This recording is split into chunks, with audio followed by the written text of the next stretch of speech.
55 wasiat baginda Nabi Muhammad sallallahu alaihi wasallam. 55 wasiat ini diambil dari hadis-hadis baginda Nabi Muhammad sallallahu alaihi wasallam yang ditulis oleh ulama Madinah bernama Syekh Hamzah Muhammad Saleh. Dalam kitab ini insyaallah banyak sekali wasiat-wasiat Nabi yang bisa kita ambil dan kita amalkan. Tentunya hal-hal tersebut bentuknya sederhana insyaallah. Jadi kita semua insyaallah mampu untuk mengamalkan apa yang ada dalam kitab 55 wasiat baginda Nabi Muhammad sallallahu alaihi wasallam.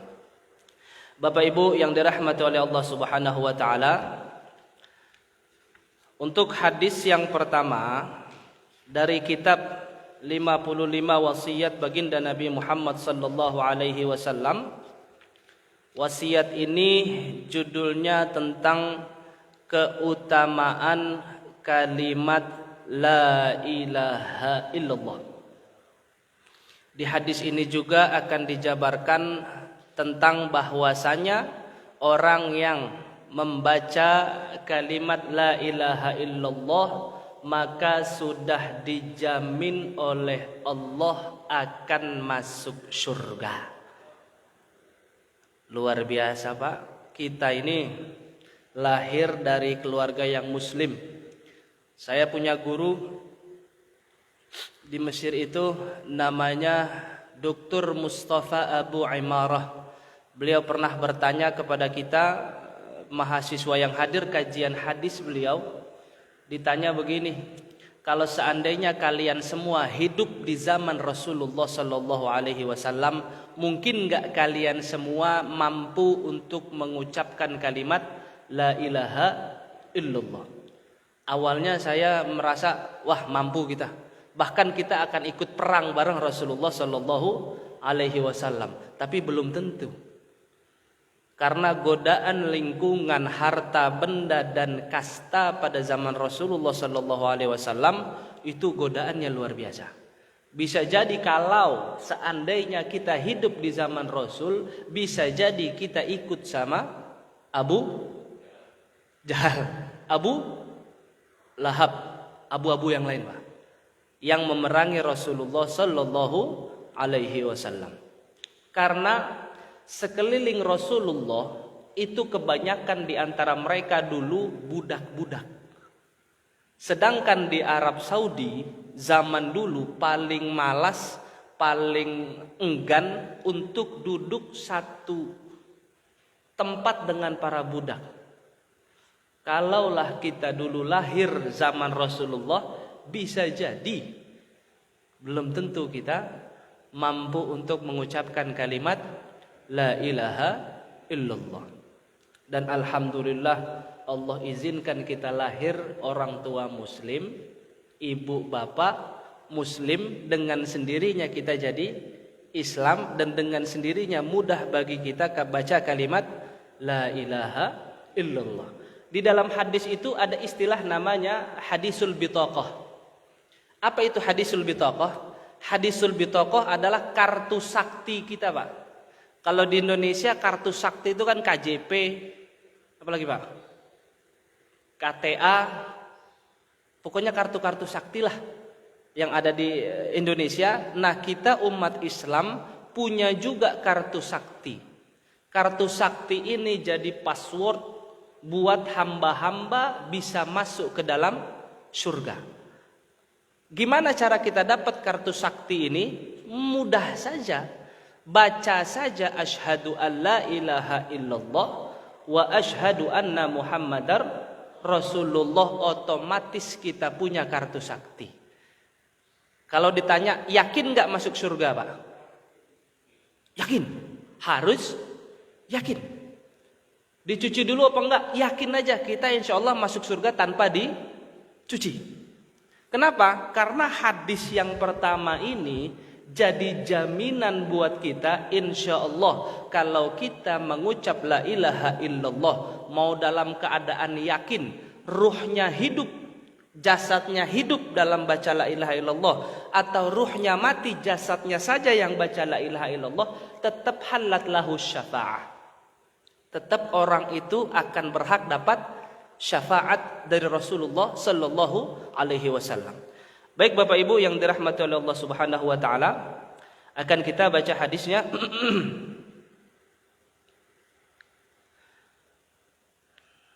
Diriwayatkan dari Abu Hurairah. An Abi Hurairah radhiyallahu anhu annahu qala. Dari Sayyidina Abu Hurairah, beliau berkata, sebelum masuk ke hadis, ini saya di makalah sudah kita buat tentang tarjamatur rawi. Biasanya kalau mengkaji hadis itu pembongkaran sanad itu penting lah. Apa itu sanad? Sanad itu jalur kita menuju matan hadis. Biasanya kita sering dengar an haddatsana akhbarona anba'ana, itu namanya sanad. Hadis itu punya 3 komponen. Yang pertama sanad, yang kedua matan, yang ketiga rawi. Sanad itu an, matan itu isi hadis, rawi itu yang sering kita dengar rawahul Bukhari, rawahu Muslim, rawahu Abu Dawud, rawahu Tirmidzi, itu namanya rawi. Dalam hadis ini sanad yang disebutkan di situ hanya Abu Hurairah.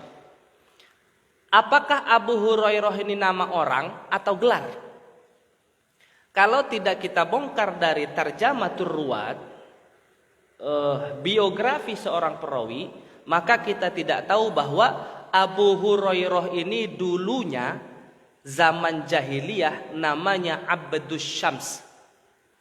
Karena zaman jahiliyah banyak yang menyembah matahari, maka anak-anak mereka dikatakan Abdus Syams, yang artinya hamba matahari, atau anaknya Tuhan juga, hamba matahari. Tetapi ketika Abu Hurairah beriman kepada Allah dan Rasulnya, dirubah nama beliau jadi Abdurrahman. Tadinya Abdus Syams dirubah jadi Abdurrahman. Siapa nama panjangnya? Abdurrahman bin Sakhr ad-Dausi. Itu di paragraf awal ada saya tulis di sana, nama asli Abu Hurairah zaman jahiliyah namanya Abdus Syams. Ketika masuk Islam namanya Abdurrahman, panjangnya Abdurrahman bin Sakhr ad-Dausi. Kok di hadis namanya Abdurrahman? Kok di hadis nyebutnya Abu Hurairah? Ternyata Abu Hurairah itu gelar yang diberikan oleh para sahabat kepada Abdurrahman bin Sakhr ad-Dausi karena beliau senang main anak kucing. Jadi beliau di depan tempat tinggal beliau ada pohon. Pohon ini sering jadi tempat mainan anak kucing. Anak kucing itu bahasa Arabnya hirrah. Kalau kitun itu kucing yang udah agak gede. Tapi kalau hirrah itu kucing yang kecil. Karena sering main anak kucing, Abu Hurairah itu punya gamis, Pak. Gamisnya itu bagian tangannya lebar. Karena lebar bagian tangannya, itu Abu Hurairah, Abdurrahman bin Sakhr ad-Dausi sering masukin kucing ke dalam lengan gamisnya. Pokoknya sering main sama kucing kecil.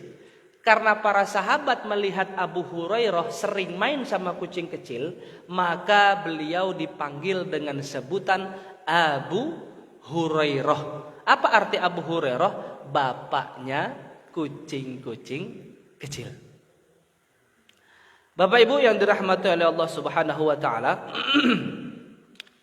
di makalah ini juga mungkin bisa dibaca supaya waktunya tidak terlalu padat, tentang lahir beliau di mana, kemudian Islam beliau dari jalur siapa atau siapa yang mengislamkan, wafat beliau kapan, kondisi Abu Hurairah. Nah, ini yang luar biasa, Pak. Zaman Rasulullah, semakin fakir seseorang, semakin senang mencari Rasul. Semakin fakir seseorang, semakin kuat tingkat iman dia kepada Rasulullah Sallallahu Alaihi Wasallam. Kenapa? Rata-rata orang yang fakir itu jarak dia dengan Allah itu dekat sekali. Ruhnya sedang hidup. Sekalipun jasadnya seperti mati kan, orang fakir itu jasadnya seperti mati, lapar, lemes, enggak kuat, tapi orang fakir ruhnya itu dekat dengan Allah.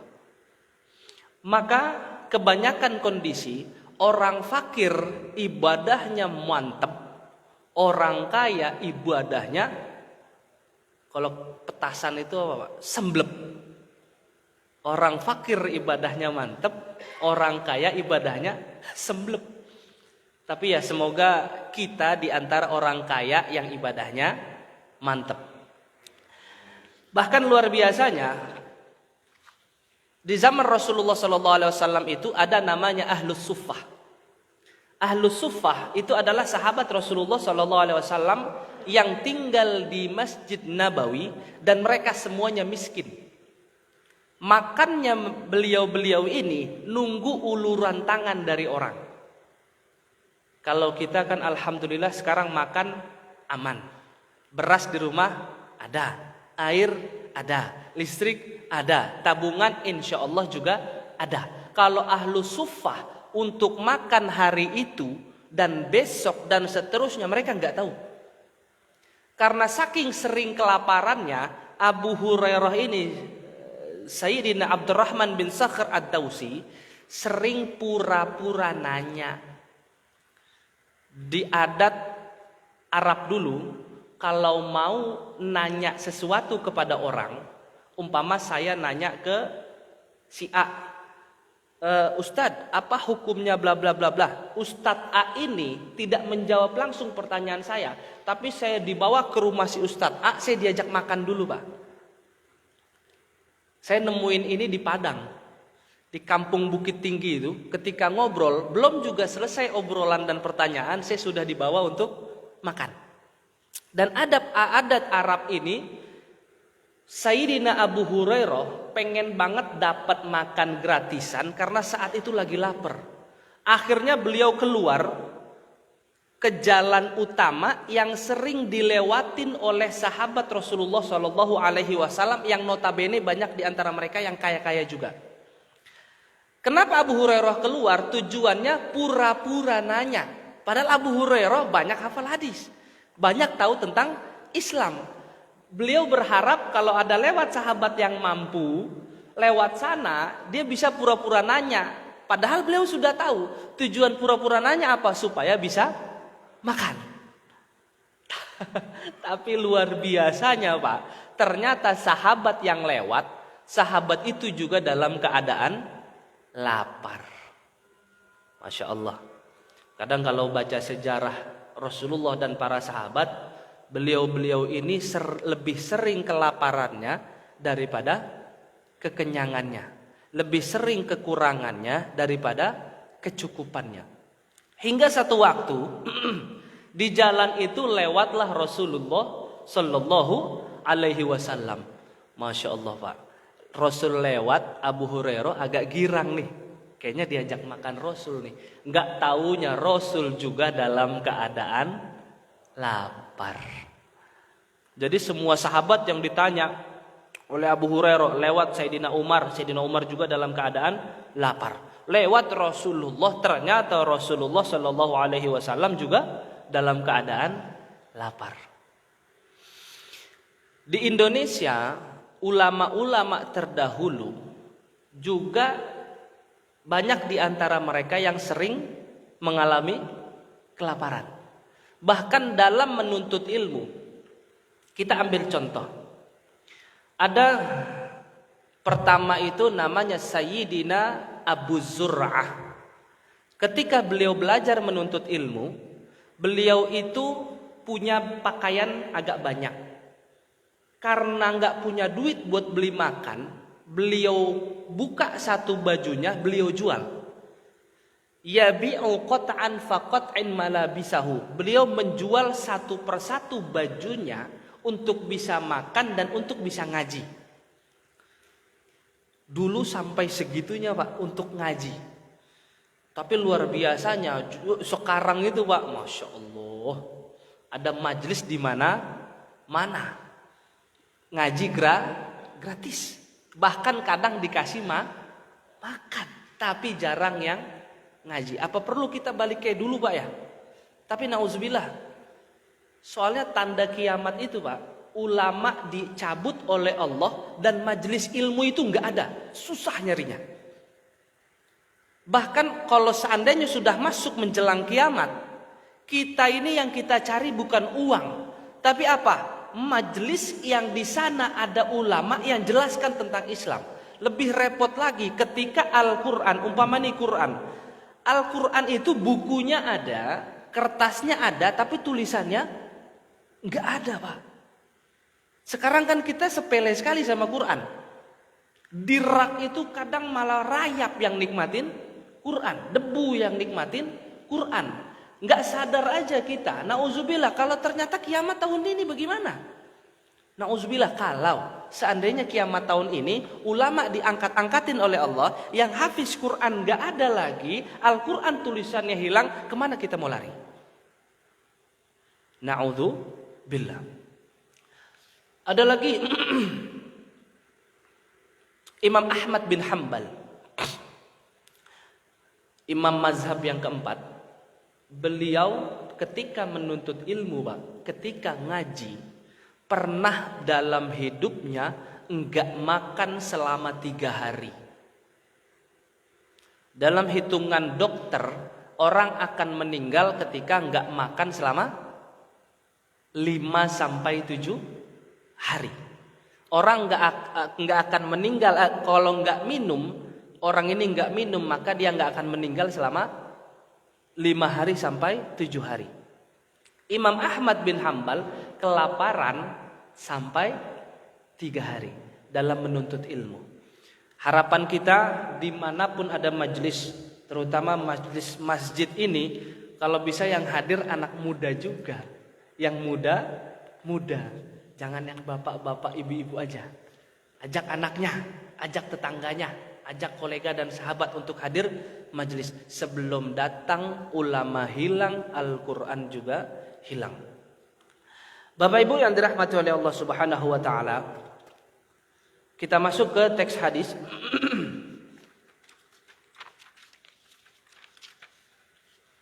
Qultu ya Rasulullah, man as'adun nasi bi syafa'atika yaumal qiyamah. Sayyidina Abu Hurairah berkata kepada Rasulullah sallallahu alaihi wasallam, "Ya Rasulullah, siapakah orang yang paling bahagia dengan mendapat syafaat darimu ya Rasulullah?" Pertanyaan Sayyidina Abu Hurairah kepada Rasulullah sallallahu alaihi wasallam. Lalu dijawab oleh Rasulullah sallallahu alaihi wasallam, "Laqad zanantu ya Abu Hurairah alla yas'alani an hadzal hadithi ahadun awwalu minka." Abu Hurairah, mantep ente kata Rasul, karena belum pernah ada orang yang nanya tentang ini kepadaku, kata Rasulullah sallallahu alaihi wasallam. Lima ra'aitu min hirsika. Emang ente ini termasuk orang yang benar-benar dalam menuntut ilmu. Kemudian dijawab oleh Rasulullah sallallahu alaihi wasallam, "As'adun nasi bi syafa'ati yaumal qiyamati man qala la ilaha illallah khalisan min qalbihi aw nafsihi." Rasul bilang, orang yang paling bahagia mendapatkan syafaat dariku, kata Rasulullah, adalah man qala la ilaha illallah khalisan fi qalbihi aw nafsihi, yang mana dia baca itu dengan ikhlas lillahi ta'ala, tanpa paksaan dan tanpa tujuan apapun. Umpama ada orang belum pernah ngucap la ilaha illallah, tiba-tiba ditawarin mobil Mercy, kemudian dia ngucap la ilaha illallah, diterima nggak kira-kira la ilaha illallahnya? Bisa jadi diterima Pak, karena hatinya tetap ikhlas, tapi dia pengen sama mobilnya. Kemudian Dalam hal syafaat, syafaat itu ada beberapa bagian syafaat. Yang pertama ini syafaat itu artinya pertolongan. Kita akan dapat pertolongan pertama karena kita mengucap la ilaha illallah. Pertolongan di mana, Pak? Di akhirat nanti, di alam barzakh nanti. Kita itu enggak sadar kanan kiri, enggak ingat orang tua, enggak ingat sama siapapun, tapi fokus sama amal dan ibadah diri sendiri. Maka di akhirat nanti kita butuh yang namanya syafaat. Yang pertama itu syafaat la ilaha illallah. Yang kedua ada namanya syafaatur Rasul alaihi salatu wassalam. Syafaat Rasulullah sallallahu alaihi wasallam. Siapa yang dapat syafaat Rasulullah? Aulan nasi bi yaumal qiyamati aktsaruhum alayya shalah. Orang yang paling berhak kepadaku, kata Rasulullah, yang paling berhak atas syafaatku, atas pertolonganku adalah orang yang membaca sholawat kepada baginda Nabi Muhammad SAW. Naik motor aja, Pak. Saya pernah menghitung, Pak, dari rumah saya Tanah Kusir sampai ke Masjid Muharram itu baca sholawat Jibril kita dapat 516 sholawat, Pak. Tapi saya naik motornya pelan, Pak, enggak ngacir, naik motor santai lah. Itu dapat 516 sholawat Jibril. Bagaimana kalau banyak waktu kosong kita dipergunakan untuk baca sholawat Nabi Muhammad Sallallahu Alaihi Wasallam. Sehari 100 aja sampai kita meninggal. Wah, luar biasa, Pak. Kita termasuk orang yang berhak atas syafaat Rasulullah Sallallahu Alaihi Wasallam. Kapan syafaat Rasulullah kita dapat dan apa bentuk syafaatnya? Jadi nanti ketika kita di alam barzakh, itu semua manusia mendatangi nabinya masing-masing. Dari zaman Nabi Adam sampai zaman Nabi Muhammad. Semua nabi dari zaman Nabi Adam, nabi ada berapa jumlahnya, Pak? Nabi 124.000. Jumlah nabi itu 124.000. Jumlah rasul ada berapa, Pak? 313 rasul. Ada yang bilang 314 rasul. Nabi dan rasul jumlahnya baru 25. Apa beda nabi dan rasul? Kalau nabi tidak diperintah oleh Allah untuk menyampaikan dakwah atau menyampaikan risalah. Kalau rasul diperintah oleh Allah menyampaikan risalah.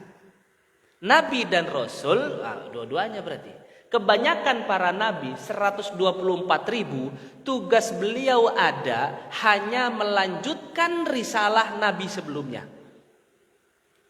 Jumlahnya 124.000. Nah, semua umat 124.000, tapi ada satu nabi sih, Pak, yang dia nggak punya umat. Siapa nabinya, Pak, namanya? Samson. Yang kita kenal di film-film tuh, Samson itu nama nabi. Nama nabi aslinya Syam'un al-Ghazi. Cuman diplesetin sama orang barat jadinya Samson. Diplesetin lagi sama orang Indonesia jadi film Samson. Kalau rambutnya dipotong ketenaganya hilang. Tapi enggak begitu, Pak. Kisah Syam'un al-Ghazi, Sayyidina Syam'un al-Ghazi memang nabi yang kuat sekali, Pak. Istana itu bisa diangkat sama beliau, memang. Tapi nggak ada urusan sama rambut. Kalau rambut dipotong tenaganya hilang. Nabi Syam'un al-Ghazi nggak punya pengikut. Nah, para umat ini datang ke para nabi karena saking tegangnya alam barzakh. Datang ke Nabi Adam, datang ke Nabi Nuh, Idris, Nabi ini, Nabi, semuanya nggak ada yang bisa ngasih syafaat. Yang bisa ngasih syafaat cuma Nabi Muhammad Sallallahu Alaihi Wasallam. Bagaimana bentuk syafaat Nabi? Yang paling ajib dari syafaat Nabi adalah syafaati li ahlil kabairi min ummati. Syafaatku juga, kata Rasul, itu buat umatku yang melakukan dosa besar. Jadi kalau ada orang ngelakuin dosa, saya punya teman-teman majelis, di antara mereka ada yang masih mabok, Pak. Ada yang pokoknya banyaklah dosa-dosa besar yang dia kerjakan. Kalau anak-anak muda ini saya marahi, ente mabok haram, enggak bisa Pak. Mereka sudah pada tahu bahwa mabok itu haram. Tapi saya husnuzon, saya suruh mereka banyak baca sholawat saja sudah. Bahkan saya belikan mereka tasbih digital itu.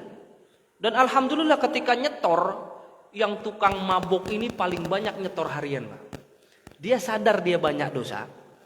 Dan dia sadar juga bahwa syafaat Rasul ini untuk orang yang melakukan dosa besar. Ketika nanti ada orang yang nyemplung ke neraka, Rasul ngadep Allah sujud.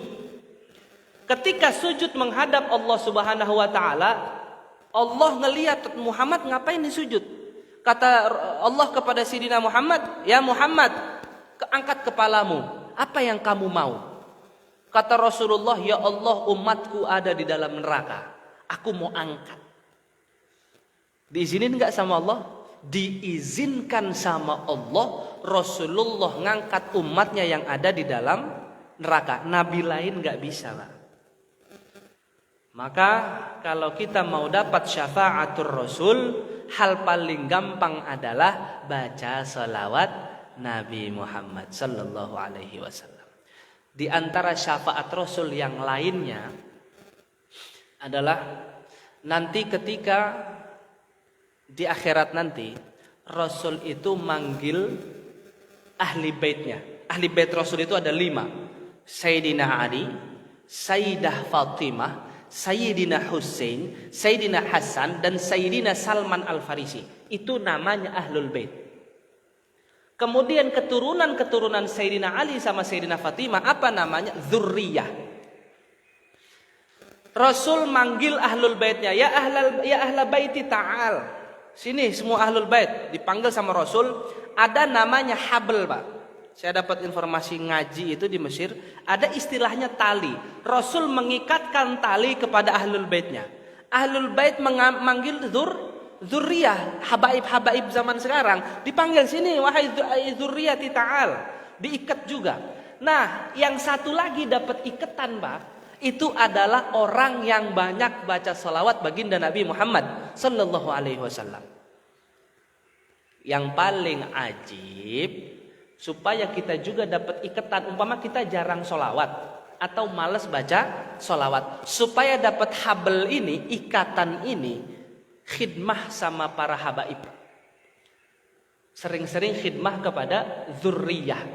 Sering-sering doakan habaib atau dzurriyah. Nanti dzurriyah ini manggil juga, ya ahbabi, wahai orang-orang para pecintaku, orang-orang yang bersamaku, orang-orang yang ngaji sama aku, ta'al.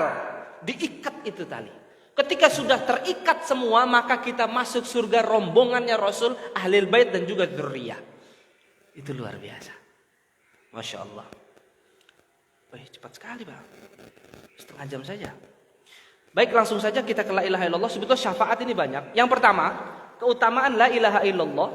Yang pertama adalah la ilaha illallah itu adalah harga surga. Lihat di kertas ketiga Pak. Harga surga dalam Sahih Muslim. Ini tentang muazzin Pak. Seorang muazzin yang membaca asyhadu an la ilaha illallah. Jadi satu ketika Rasul mendengar muazzin. Muazzin ini baca asyhadu an la ilaha illallah. Apa kata Rasulullah ketika mendengar itu? Rasul bilang kharajta minan nar. Kamu keluar dari neraka. Di Mesir Pak, saya tinggal di satu masjid namanya Masjid Juwaini. Saya juga pengen banget azan di sana. Tapi nggak pernah boleh saya azan sama bapak-bapak tua di sana Pak. Ketika satu waktu Jumat, bapak tua ini sepertinya agak terlambat. Saya duduk di tempat muazin. Ketika duduk mau azan, saya diusir Pak, sama tuh bapak. Kenapa diusir? Karena beliau nggak mau jatah kharajta minan nar, jatah kamu tidak akan masuk neraka, diambil sama saya. Jadi muazin sini siapa Pak? Wah, muazin sini luar biasa. Kemudian saya percepat supaya bisa ada pertanyaan. Orang yang baca la ilaha illallah itu Allah sendiri yang angkat mereka di dalam neraka. Artinya na'udzubillah, seandainya kita dicuci dan kita baca la ilaha illallah, Allah sendiri yang akan mengangkat kita ke dalam surga. Nah, di dalam tahlil ada nggak kalimat la ilaha illallah? Karena ada kalimat la ilaha illallah, maka banyak ulama Indonesia berijtihad bolehnya membaca tahlil. Tidak ada pengkhususan, memang tidak ada. Tapi karena ada kalimat la ilaha illallah, itu menjadi ijtihad dan dalil bahwasanya diperbolehkan baca tahlil. Masalah tahlil nanti kita panjang. Kemudian kalau kita mau buka pintu surga, cara bukanya juga membaca kalimat la ilaha illallah. Yang terakhir, afdhaludz dzikri fa'lam annahu la ilaha illallah. Zikir yang paling baik, di antara zikir yang paling baik adalah membaca la ilaha illallah.